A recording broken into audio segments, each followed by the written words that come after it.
স্বাধীনতার ৫৫ বছরেও উন্নয়নের ছোঁয়া লাগেনি শেরপুর সদরে দুর্গম চরাঞ্চল ৬ নম্বর চরগ্রামে। এখানকার দশানী নদীতে ব্রিজ ও রাস্তার অভাবে চরম ভোগান্তিতে হাজারো মানুষ। এতে স্বাস্থ্য, শিক্ষাসহ মৌলিক চাহিদা মেটাতেও হিমশিম খাচ্ছে নদীর দুই পাড়ের মানুষ। সড়ক পাকাকরণ সহ সেতু নির্মাণের দাবি তাদের। দ্রুতই ব্যবস্থা নেওয়া হবে বলে আশ্বাস এলজিইডির। জুবাইদুল ইসলামের তথ্যচিত্রের রিপোর্ট।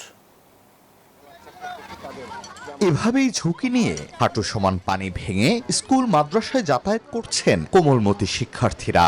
শেরপুর সদর উপজেলার দুর্গম চরাঞ্চলের ৬ নম্বর চরগ্রামের প্রতিদিনের দৃশ্য এটি। গ্রামের মাঝখান দিয়ে বয়ে গেছে দশানী নদী, যা গ্রামটিকে দুই ভাগে ভাগ করেছে। এখানে নেই কোনো সেতু। বর্ষা এলে ৪ থেকে ১০ ফুট পানিতে তলিয়ে যায় পুরো রাস্তা। তাই দ্রুত বাঁধসহ পাকা সড়ক ও সেতু নির্মাণের দাবি স্থানীয়দের। যোগাযোগ ব্যবস্থার অভাবে কৃষি খাতেও ক্ষতির মুখে পড়েছে এই অঞ্চলের কৃষকরা। তবে সবচেয়ে বেশি ভোগান্তিতে শিক্ষার্থীরা। নদী পারে যান লাগে, আমাদের খুব বই করে ওই পার থেকে পারে আসতে সমস্যা হয়। আমাদের শিক্ষার্থীরা স্কুলে যেতে পারতেছে না ঠিকভাবে। কোনো লোক যদি অসুস্থ হয় আমরা হাসপাতালে নিতে পারতেছি না। আমরা কি সরকারি বাচ্চাই না ঘুষ চাই না মাছ চাই না টাকা পয়সা চাই, আমরা চাই রাস্তা। এ নিয়ে সংসদে কথা হয়েছে, এমনটাই জানান শেরপুর ১ আসনের সংসদ সদস্য।